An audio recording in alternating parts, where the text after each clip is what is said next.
কথা বলে ডাইনি তার জাদু দণ্ড দিয়ে তাদেরকে জাদু শক্তি দেয়। আজ পর্যন্ত কেউ এত রাতে এখানে আসার দুঃসাহস করেনি। মনোহরপুর গ্রামে হরিকেশ নামে এক ব্যক্তি তার 4টি মেয়ের সাথে থাকত। একসাথে 4টি মেয়েকে জন্ম দিতে গিয়ে তার স্ত্রী মারা গিয়েছিলেন। 4টি কন্যা সন্তানকে নিয়ে সে খুব মুশকিলের মধ্যে দিন কাটাচ্ছিল। খুব কষ্ট করেই তার 4টি মেয়েকে সে বড় করছিল। সীতা, গীতা, রীতা আর ববিতা, এই 4জন বোনই দেখতে একদম একরকম ছিল। শুধু হরিকেশই তাদেরকে ঠিকঠাক করে চিনতে পারত। তারা সকলে মিলে একসাথে খুব মিলেঝুলে থাকত। কিছুদিনের মধ্যেই হরিকেশেরও শরীর খারাপ হতে থাকে এবং সেও মারা যায়। 4জন বোনই একেবারে অনাথ হয়ে গিয়েছিল। আমরা এবার এখানে একা একা কি করে থাকতে পারবো? চলো বোনেরা, মামার কাছে যাওয়া যাক। কিন্তু দিদি, মামি আমাদেরকে আর তাদের বাড়িতে রাখবে না। যদি না ঢুকতে দেয় তখন ভাববো কি করা যাবে। মামা আমাদেরকে খুবই ভালোবাসে, যদি উনি সামলে নেন। এই কথা বলে তারা 4জনেই খুব ভোর ভোর উঠে নিজের বাড়ি ছেড়ে মামার বাড়ি যাওয়ার জন্য বেরিয়ে পড়ল। রাস্তার মাঝে একটা বড় জঙ্গল পড়েছিল, কিন্তু সকাল সকাল বেরিয়ে পড়ার জন্য তারা খুব সহজে জঙ্গলটা পার করতে পারলো আর মামার বাড়িও পৌঁছে গেল।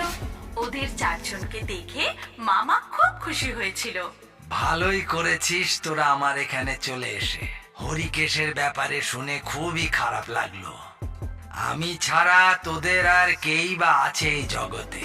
এখন থেকে তোরা এখানেই আনন্দে থাক।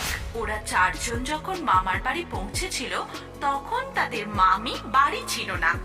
মামা তাদের 4জনকে খাবার খেতে দিয়েছিল। ঠিক তখনই মামি বাড়ি ফিরে আসে এবং 4জনকে সেখানে বসে খাবার খেতে দেখে খুব রেগে গেল। হ্যাঁ রে পোড়ার মুখীরা, নিজের বাবা মাকে খেয়ে শান্তি হয়নি? কোনো কথাবার্তা নেই, সোজা এখানে চলে এলো। এক্ষুনি আমার বাড়ি থেকে বেরিয়ে যা। আরে বাবা, কি কথা বলছো তুমি? আমাদের ছেলে মেয়ের মতোই তোরা। কোথায় যাবে বলো তোরা এখন? আরে আমি ছাড়া এদের আর কি আছে বলো তো? কে রাখবে ওদেরকে?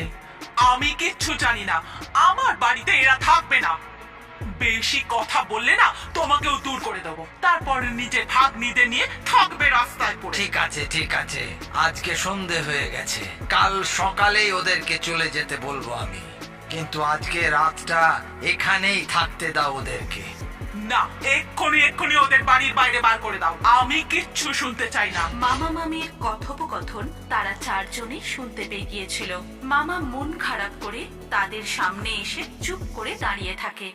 আমরা সবকিছু শুনেছি, আপনি চিন্তা করবেন না মামা, আমরা চলে যাব।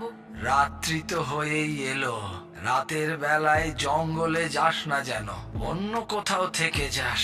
সকাল হলেই বাড়ি চলে যাস, আর আমি প্রতি মাসে গিয়ে তোদেরকে টাকা দিয়ে আসবো।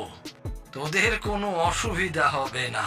খুবই খারাপ লাগছে বাবা, কিন্তু কি করব, আর তো কোনো উপায়ও নেই। আমাকে ক্ষমা করে দিস তোরা।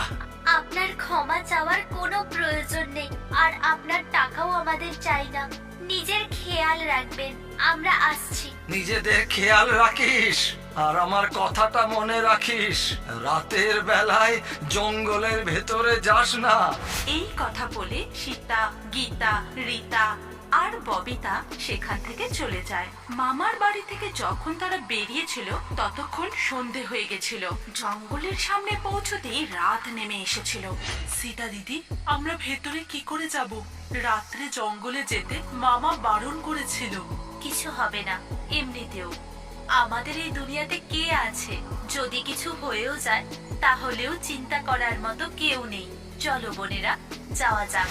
এই কথা বলে 4জনই যখন জঙ্গলে যায় ততক্ষণ রাত গভীর হয়ে গেছিল।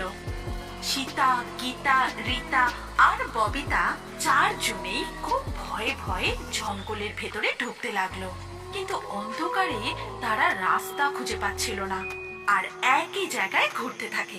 তখন হঠাৎ করে এই জঙ্গলে একটা ঝড় বইতে থাকে। এটা দেখে তারা সকলে খুব ভয় পেয়ে যায়। এটা কি হচ্ছে? আমার খুব ভয় করছে।